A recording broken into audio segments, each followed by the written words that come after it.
All right, so far in this video series, I've given you ground rules for better passwords and taught you which ones to memorize. Now let's talk about how to create, secure, and access all the rest of your passwords.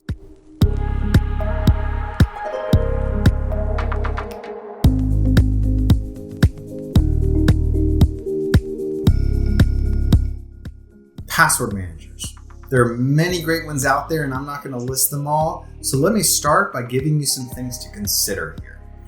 They need to be cross-platform, so it should be secure yet accessible across your devices. It should have multi-factor authentication. In fact, no, it must have multi-factor authentication. That's a non-starter. It should just have a general good reputation for strong security because you're trusting it with everything after all. And it should look out for you by pointing out weak or reused passwords, helping create strong passwords, and even alerting you if there's a breach reported somewhere that you have a saved password. So here's some password managers that consistently get high marks. 1Password. Consumer Reports gives it their highest marks by far, and New York Times and Wired also put it at the top of their list. It's second on CNET's list, only to the one that is my personal password manager, LastPass. PC World also puts LastPass at the top of their list. Now here are some other ones that also consistently get strong marks. Bitwarden, Keeper, Dashlane, and RoboForm. Again, this list isn't exhaustive, but it's a good place to start. Now browser password managers. They're not an option to consider for many reasons, including this. They tend to value convenience over security. Browsers want you to log into them, and once they're in, they want to capture every bit of information they can. Your bookmarks, information to put into contact forms and any other fill-in forms, and passwords.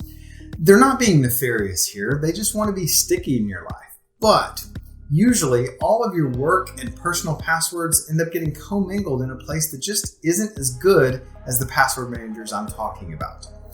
And that leads me to my last point.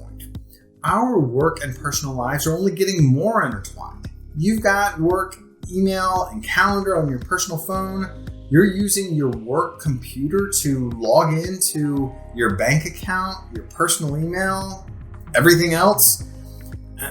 It's convenient, sure, but it's just not advised. After all, if you're a leader in your business, do you want the next person who leads your company to still have access to critical things when they're gone? And if you're that employee, do you want that liability? Sure, IT is going to shut off network and email access, but what about the logins for WordPress, MailChimp, the company Twitter account, anything that this one person manages for the company? I encourage your company to implement a password management platform for all company credentials. If you have any questions and you're a business leader and want to talk to me about that, please feel free to reach out. But back to you. Pick a password manager. As you start using it, take the tutorials, set up MFA, and let it create new, long, complex passwords for you.